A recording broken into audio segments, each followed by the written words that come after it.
Hello guys and welcome back to best car picks. Tata ഇപ്പോൾ പഞ്ചിറക്കിയിട്ട് 3 വർഷം കഴിഞ്ഞു. അതുകൊണ്ട് തന്നെ അവരിതിൻ്റെ ചെറിയൊരു അപ്ഡേറ്റഡ് മോഡൽ ഇപ്പോൾ ഇറക്കിയിരിക്കുകയാണ്.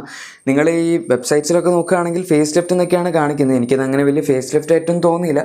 ചെറിയൊരു 2024 അപ്ഡേറ്റ് പോലെയാണ് തോന്നിയത്. കാരണം നമ്മളിപ്പോൾ എക്സ്റ്റീരിയർ ഡിസൈൻ എടുക്കുകയാണെങ്കിൽ ഇതിൻ്റെ അകത്ത് അങ്ങനെ പ്രത്യേകിച്ച് വലിയ മാറ്റങ്ങളൊന്നുമില്ല. ഇപ്പോൾ നിങ്ങൾ ഫ്രണ്ട് പ്രൊഫൈൽ തന്നെ നോക്കി അറിയാം. ഇതിൻ്റെ അകത്ത് നമുക്ക് എല്ലാ സംഭവങ്ങളും സെയിം ആണ്. ഇതിൻ്റെ അകത്ത് ഹെഡ്ലൈറ്റിൻ്റെ പ്രൊജക്ടർ അറയുടെ ചുറ്റും ചെറിയൊരു ക്രോം റിംഗ് വന്നിട്ടുണ്ട് എന്നുള്ളൊരു വ്യത്യാസം മാത്രമേ ഉള്ളൂ. ബാക്കിയൊക്കെ എടുക്കുകയാണെങ്കിൽ എല്ലാം സെയിം ആണ്. നമുക്കിപ്പോഴും ഇതിനകത്ത് ഹാലജൻ പ്രൊജക്ടർ ഹെഡ് ലാംപ്സ് ആണ് കിട്ടുന്നത്. LED ഹെഡ് ലാംപ്സ് വന്നിട്ടില്ല. LED ഹെഡ് ലാംപ്സ് കിട്ടണമെങ്കിൽ ടാറ്റയുടെ പുതിയ ഹെഡ് ലാംപ്സിൻ്റെ അറേ വരണമെന്ന് തോന്നുന്നു. ഇപ്പം നെക്സോണിലും കർവിലും ഒക്കെ വന്നില്ലേ, അത് തന്നെയാണ് ഇവരുടെ LED ഹെഡ് ലാംപ്സ് ഉള്ള എല്ലാ വണ്ടികളും ഉള്ളത്. ഈവൻ പഞ്ച് അത് തന്നെയാണ്. പക്ഷേ ഇതിൻ്റെ അകത്ത് അതൊന്നും ഇല്ലാത്തതുകൊണ്ട് നമുക്കിപ്പോഴും ഹാലജൻ ആണ്. ഫോഗ് ലാംപ്സ് ഒക്കെ അത് തന്നെയാണ്. അതുപോലെ LED DRLസിൻ്റെ തൊട്ടിപ്പുറത്ത് നമുക്ക് ഹാലജൻ സൈഡ് ഇൻഡിക്കേറ്റേഴ്സ് ആണ് വരുന്നത്. ഇതൊക്കെ അവർക്ക് വേണേൽ മാറ്റി മൊത്തത്തിലൊന്ന് പരിഷ്കരിക്കായിരുന്നു, ഒരു ഫേസ് ലിഫ്റ്റ് പോലെ ഇറക്കിക്കൊണ്ട്. കാരണം എന്തായാലും വണ്ടി ഇറക്കിയിട്ട് 3 വർഷമായി. അപ്പോൾ പിന്നെ കുറച്ച് അപ്ഡേറ്റ്സ് ഒക്കെ കൊടുക്കുന്നതുകൊണ്ട് കുഴപ്പമില്ലല്ലോ. ഞാൻ പഞ്ചിൻ്റെ ഫേസ് ലിഫ്റ്റ് എന്നൊക്കെ പറയുമ്പം അത് പഞ്ച് EV ബേസ്ഡ് ആവും എന്നൊക്കെയാണ് വിചാരിച്ചത്. കാരണം പഞ്ച് EVയിൽ നമുക്ക് കുറച്ചും കൂടെ ഫ്യൂച്ചറിസ്റ്റിക് ആയിട്ടുള്ളൊരു ഡിസൈനാണ് ഫ്രണ്ടിൽ നിന്നൊക്കെ നോക്കുമ്പോൾ കിട്ടുന്നത്. ബാക്കിൽ നിന്ന് തന്നെ വലിയ വ്യത്യാസമെങ്കിൽ പോലും. പിന്നെ ഇതിൻ്റെയൊക്കെ സൈഡ് ലുക്ക് എടുക്കുകയാണെങ്കിലും എല്ലാം എക്സാക്ട്ലി സെയിം ആണ്. പ്രത്യേകിച്ച് ഒന്നും മാറി എന്ന് പറയാൻ പറ്റില്ല. അലോയ് വീൽസിന് ഡിസൈനൊന്നും മാറ്റിയിട്ടില്ല. 16 ഇഞ്ച് തന്നെയാണ് നേരത്തെ ഉണ്ടായിരുന്ന അതേ അലോയ്സ് തന്നെ. പിന്നെ ഡോർ ഹാൻഡിൽസിൻ്റെ ഒക്കെ ബാക്കിൽ വരുന്ന ഇപ്പോഴും നമുക്ക് C-പില്ലർ മൗണ്ടഡ് ആണ്. പിന്നെ റൂഫ് റെയിൽസ് ഇതിൻ്റെ അകത്ത് ഇപ്പോൾ അവൈലബിൾ ആണ്. അതുപോലെ ഷാർക്ക് ഫിൻ തന്നെ ഉണ്ട്. അതുപോലെ ഡ്യുവൽ ടൂൺ കളർ ഓപ്ഷൻസ് ഒക്കെ അവൈലബിൾ ആണ്. 6 മെയിൻ കളേഴ്സാണ് ഇതിനകത്ത് കിട്ടുന്നത്. ഇത്രയൊക്കെയാണ് സൈഡ് പ്രൊഫൈൽ ഉള്ളത്, വേറൊന്നുമില്ല. പിന്നെ ഇതിൻ്റെ റിയർ പ്രൊഫൈലിലും അവർ പ്രത്യേകിച്ച് മാറ്റങ്ങളൊന്നും തന്നെ വരുത്തിയിട്ടില്ല. നമുക്ക് ടെയിൽ ലാംപ്സിൻ്റെ ഡിസൈനൊക്കെ ഇപ്പോഴും സെയിം ആണ് കിട്ടുന്നത്. ടാറ്റ പണ്ട് പറയാറുള്ള അവരുടെ ഒരു ട്രൈ ആരോ പാറ്റേണിലാണ് പഞ്ചിൻ്റെ ടെയിൽ ലാംപ്സ് അവർ ഡിസൈൻ ചെയ്തിരിക്കുന്നത്. അതിൽ നമുക്ക് പ്രത്യേകിച്ച് ഡിഫറൻസ് ഒന്നുമില്ല. പിന്നെ ഇതിൻ്റെ അകത്ത് സൺറൂഫ് അവൈലബിൾ ആണ്. ഇതിൻ്റെ അകത്ത് കുറേ വേരിയൻസ് ഇപ്പോൾ ഒരു സൺറൂഫ് ഉള്ളത് വെച്ച് ഇറക്കിയിട്ടുണ്ട്. നേരത്തെ ഒരു അപ്ഡേറ്റിൽ അവർ സൺറൂഫ് കൊടുത്തായിരുന്നു. ആദ്യം CNG മോഡലാണ് സൺറൂഫ് വന്നതെന്ന് മാത്രം. അതിനുശേഷം പിന്നെ വേരിയൻസ് ഒക്കെ ഒന്ന് റീഅറേഞ്ച് ചെയ്ത് സൺറൂഫ് ഉള്ള വേരിയൻസ് ഇറക്കിയായിരുന്നു. പക്ഷേ ഇപ്പോൾ എന്തായാലും മൊത്തത്തിൽ ഒരു വേരിയൻസ് ഒന്നും കൂടെ ഒന്ന് റീഅറേഞ്ച് ചെയ്തിട്ടുണ്ട്. നമുക്ക് പല വേരിയൻസ് ഉണ്ട്. അത് ഞാൻ ലാസ്റ്റ് ആകുമ്പോഴേക്കും പറഞ്ഞുതരാം ഇതിൻ്റെ ഒരു വേരിയൻസിൻ്റെ എക്സ്പ്ലനേഷനൊക്കെ. ഇനി ഇൻറ്റീരിയർ നോക്കുകയാണെങ്കിൽ അവിടെയും അങ്ങനെ പ്രത്യേകിച്ച് വലിയ വ്യത്യാസമൊന്നും ഡാഷ്ബോർഡ് ലേഔട്ടിൽ പറയാൻ പറ്റില്ല. സെയിം ഡാഷ്ബോർഡ് ഡിസൈൻ തന്നെയാണ്. ഡ്യുവൽ ടോൺ ക്യാബിനാണ് വരുന്നത്. നമുക്ക് നടുവിലത്തെ ഒരു പോർഷനിൽ ഒരു വൈറ്റ് പോലത്തെ ഫിനിഷ് ഉണ്ട്.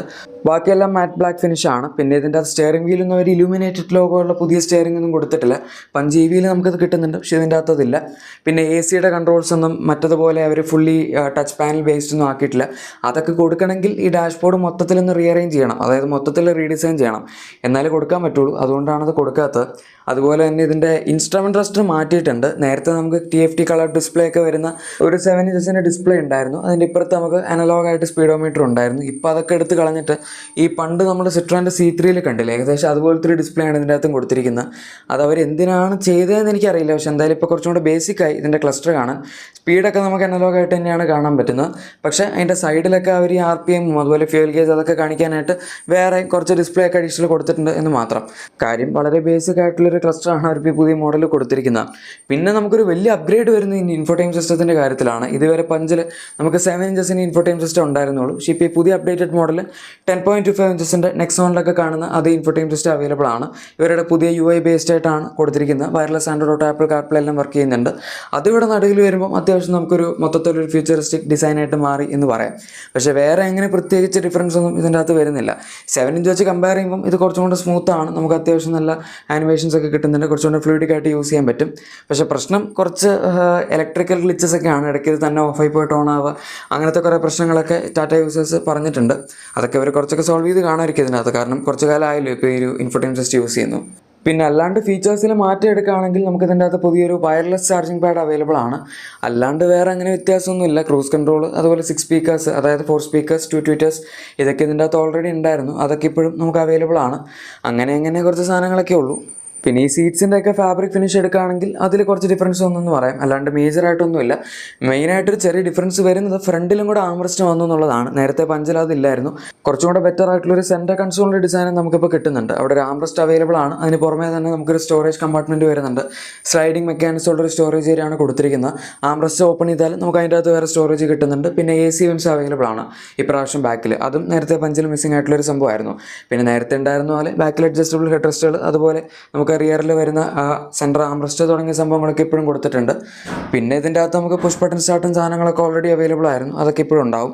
ഇതൊന്നും അല്ലാണ്ട് പറയാനാണെങ്കിൽ സ്റ്റോറേജ് ഏരിയാസ് ഒക്കെ പഞ്ചിൽ ഇഷ്ടം പോലെ ഉണ്ട്. കൂൾഡ് ഗ്ലോ ബോക്സ് അവൈലബിൾ ആണ്. പിന്നെ ബൂട്ട് സ്പേസ് അത്യാവശ്യം നന്നായിട്ട് വരുന്നുണ്ട്. ഹൈറ്റ് അഡ്ജസ്റ്റബിൾ ഡ്രൈവർ സീറ്റ് ഒക്കെ അവൈലബിൾ ആണ്. ഇതൊക്കെ നേരത്തെ ഉണ്ടായിരുന്ന കാര്യങ്ങൾ തന്നെയാണ്. എന്നാലും അവരിപ്പോൾ ഒരു അപ്ഡേറ്റഡ് മോഡൽ ഇറക്കിയതാണല്ലോ, അപ്പോൾ പിന്നെ നമ്മൾ കാണിക്കേണ്ടത് എന്ന് വിചാരിച്ച് ഇങ്ങനെ കാണിക്കുന്നതെന്ന് മാത്രം. ഇനി എഞ്ചിൻ സൈഡിൽ എടുക്കുകയാണെങ്കിൽ ഇതിലങ്ങനെ പ്രത്യേകിച്ച് വ്യത്യാസമൊന്നും വരുന്നില്ല. നമുക്ക് നേരത്തെ ഉണ്ടായിരുന്ന അതേ 1.2 ലിറ്റർ 3 സിലിണ്ടർ എവോട്രോൺ പെട്രോൾ എഞ്ചിൻ തന്നെയാണ് ഇപ്പോഴും വരുന്നത്. 88 PS പവറും 115 ന്യൂട്ടൺ മീറ്റേഴ്സിൻ്റെ ടോർക്കുമാണ് ജനറേറ്റ് ചെയ്യുന്നത്. 5 സ്പീഡ് മാനുവലും അതുപോലെ 5 സ്പീഡ് AMT ട്രാൻസ്മിഷനാണ് ഇതിനകത്ത് കൊടുത്തിരിക്കുന്നത്. ടാറ്റയുടെ പുതിയ GDI എഞ്ചിനൊക്കെ കൊണ്ടുവന്ന സ്ഥിതിക്ക് ഈ പഞ്ചിലൊക്കെ അത് കൊടുക്കുമായിരുന്നെങ്കിൽ ഈവൻ എലക്ട്രോസിൻ്റെ റേസറിലൊക്കെ അവർക്ക് വേണ്ടി അത് കൊടുക്കായിരുന്നു. പക്ഷെ അതൊന്നും എന്തായാലും തൽക്കാലത്തേക്ക് ഇതുവരെ കൊടുത്തിട്ടില്ല. കർവിൽ തന്നെ അത് അവരിപ്പോൾ മീഡിയ ഡ്രൈവ് ഒക്കെ വരാൻ പോകുന്നുള്ളൂ. എന്തായാലും നമുക്ക് നോക്കാം. ആ ഒരു എഞ്ചിനൊക്കെ ഇതിൻ്റെ അകത്തേക്കും കൂടെ അവർ നാരോ ഡൗൺ ചെയ്ത് കൊണ്ടുവരുന്നെങ്കിൽ നല്ലതായിരുന്നു. പിന്നെ സേഫ്റ്റിയുടെ കാര്യത്തിൽ അങ്ങനെ പ്രത്യേകിച്ച് കുറ്റം പറയാനൊന്നുമില്ല. 5 സ്റ്റാർ സേഫ്റ്റി റേറ്റിംഗ് ഒക്കെ ഇതിൻ്റെ അകത്തുണ്ട്. അതുപോലെ റിവേഴ്സ് ക്യാമറയുടെ ക്ലാരിറ്റിയും കുറച്ചുകൂടെ ബെറ്റർ ആക്കിയതായിട്ട് പറയാം. നേരത്തെ 7 ഡിസ്പ്ലേയിൽ അത്ര നല്ല ക്ലാരിറ്റി അല്ലായിരുന്നു. പക്ഷേ ഇപ്പോൾ അത്യാവശ്യം നന്നാക്കിയിട്ടുണ്ട്. അതുപോലെ auto head lamps, auto range changing wipers ഒക്കെ ഉണ്ട്. പിന്നെ നമുക്ക് ഇതിൻ്റെ അകത്ത് ഇലക്ട്രോണിക് സ്റ്റെബിലിറ്റി പ്രോഗ്രാം സ്റ്റാൻഡേർഡ് ആയിട്ട് അവർ കൊടുത്തിട്ടുണ്ട്. ഡ്യുവൽ എയർ ബാഗ്സ് സ്റ്റാൻഡേർഡ് ആണ്. പക്ഷേ ഡ്യുവൽ എയർ ബാഗ്സ് സ്റ്റാൻഡേർഡ് ആണെന്നുള്ള കാര്യത്തിൽ എനിക്കിപ്പോൾ കുറച്ച് പ്രശ്നമുണ്ട്. കാരണം ടാറ്റയുടെ ബെസ്റ്റ് സെല്ലിംഗ് SUV ആണ് പഞ്ച്. പക്ഷേ ഇപ്പോഴും ഇതിൻ്റെ അകത്ത് അവർ 6 എയർ ബാഗ്സ് കൊടുക്കുന്നില്ല എന്നുള്ളതൊരു വലിയ ഡ്രോബാക്കാണ്. പ്രത്യേകിച്ച് അവർ നെക്സോൺ, എൽട്രോസ് തുടങ്ങിയ വാഹനങ്ങളിലൊക്കെ ഇപ്പോൾ 6 എയർ ബാഗ്സ് കൊടുക്കുന്നുണ്ട്.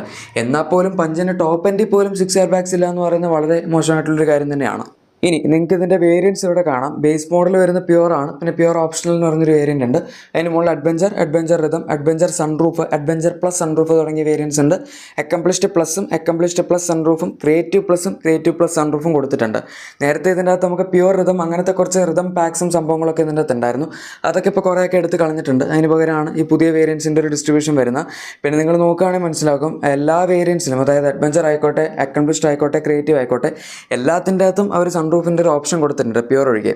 സോ സൺറൂഫിനും അത്യാവശ്യം നല്ല രീതിയിൽ തന്നെ ഇമ്പോർട്ടൻസ് കൊടുക്കുന്നുണ്ടെന്ന് പറയാം. പിന്നെ ഇതിൻ്റെ ഒരു വേരിയൻസിൻ്റെ ഒക്കെ ഡിസ്ട്രിബ്യൂഷൻ നമ്മൾ എടുക്കുകയാണെങ്കിൽ പെട്രോൾ മാനുവൽ എല്ലാത്തിലുണ്ട്. പെട്രോൾ ഓട്ടോമാറ്റിക്കും പ്യുവർ ഓപ്ഷനിൽ തുടങ്ങിയ 2 ബേസ് വേരിയൻസ് വെച്ച് കഴിഞ്ഞാൽ ബാക്കി എല്ലാത്തിലും കിട്ടും. ഈവൻ CNGയുടെ ഓപ്ഷൻ ആണെങ്കിൽ പോലും ഇവർ പ്യുവർ ഓപ്ഷനിലും അതുപോലെ ക്രിയേറ്റീവ് പ്ലസ് സൺറൂഫ് തുടങ്ങിയ വേരിയൻസ് ഒക്കെ മാറ്റി നിർത്തുകയാണെങ്കിൽ ബാക്കി ബേസ് ലൈനായിട്ട് വരുന്ന എല്ലാ വേരിയൻസിലും കൊടുത്തിട്ടുണ്ട്. സാധാരണ അങ്ങനെ കൊടുക്കാത്തതാണ്. അതായത് നമ്മുടെ അഡ്വഞ്ചർ പിന്നെ അക്കംപ്ലിഷ് തുടങ്ങിയ വേരിയൻസിനകത്ത് വരുന്ന എല്ലാ ഇറ്ററേഷൻസിലും ഇവർ CNGയുടെ ഓപ്ഷൻ കൊടുത്തിട്ടുണ്ട്. ചില കമ്പനികൾക്ക് 1-2 വേരിയൻസ് വെച്ച് CNGയുടെ ഓപ്ഷൻ അങ്ങ് നിർത്താറുണ്ട്. പക്ഷേ ഇവിടെ എന്തായാലും ഇവർ അങ്ങനെ ചെയ്തിട്ടില്ല. അതുപോലെ നമുക്ക് CNG ഇതിൻ്റെ അകത്ത് ഇവരുടെ ട്വിൻ സിലിണ്ടർ ടെക്നോളജിയുള്ള CNG ആണ് വരുന്നത്. അതുകൊണ്ട് തന്നെ നമുക്ക് ബൂട്ട് സ്പേസ് അങ്ങനെ ഒരുപാട് നഷ്ടപ്പെടുന്നില്ല. പൊതുവെ എല്ലാവർക്കും CNG എടുത്തു കഴിഞ്ഞാൽ ബൂട്ട് സ്പേസ് കുറവാണെന്നുള്ളതാണല്ലോ ഏറ്റവും വലിയ പ്രശ്നം. പക്ഷേ ഇതിൻ്റെ അകത്ത് അങ്ങനത്തെ ഒരു കോംപ്രമൈസും വരുന്നില്ല. പിന്നെ ഇവിടെ നിങ്ങൾക്ക് ഇതിൻ്റെ കളർ ഓപ്ഷൻസ് അതിൻ്റെയൊക്കെ ഒരു ഡിസ്ട്രിബ്യൂഷൻ കാണാം. ബേസ് മോഡൽ നമുക്കൊക്കെ 2 കളർ മാത്രമേ കിട്ടുന്നുള്ളൂ. മുകളിലേക്ക് വരുമ്പോഴേക്കും ബാക്കി കളേഴ്സൊക്കെ നിങ്ങൾക്ക് കിട്ടിത്തുടങ്ങും. നമുക്ക് 5 ഡ്യുവൽ ടോൺ കളർ ഓപ്ഷൻസ് ആണ് ഇതിൻ്റെ അകത്ത് വരുന്നത്. പിന്നെ 6 മോണോടോൺ കളേഴ്സിൻ്റെ ഒരു ഓപ്ഷൻ കൊടുത്തിട്ടുണ്ട്. ഗോൾഡ് കളറിൽ മാത്രമാണ് നമുക്ക് ഡ്യുവൽ ടോണിൻ്റെ ഓപ്ഷൻ കിട്ടാത്തത്. ബാക്കി എല്ലാത്തിലും ഡ്യുവൽ ടോൺ കളർ ഓപ്ഷൻ വരുന്നുണ്ട്. ഗൈസ്, അപ്പോൾ ഇതാണ് 2024 വരുന്ന പുതിയ അപ്ഡേറ്റഡ് ടാറ്റ പഞ്ച്. ഇതിനെപ്പറ്റിയുള്ള നിങ്ങളുടെ അഭിപ്രായം എന്താണെന്ന് തീർച്ചയായും താഴെ കമൻസിൽ പറയാം. പഞ്ച് EVയിൽ കിട്ടിയ പോലെ ഒരു മേജർ അപ്ഗ്രേഡ് ആയിരുന്നു ഇതിനും വേണ്ടത് എന്നും തീർച്ചയായും പറയാം. വീഡിയോ ഇഷ്ടപ്പെട്ടെങ്കിൽ ഉറപ്പായിട്ടും ലൈക്കും സബ്സ്ക്രൈബും ഷെയറും ഒക്കെ ചെയ്തേക്കാം. നമുക്ക് മറ്റൊരു വീഡിയോയിൽ കാണാം. Thank you for watching my video and good bye.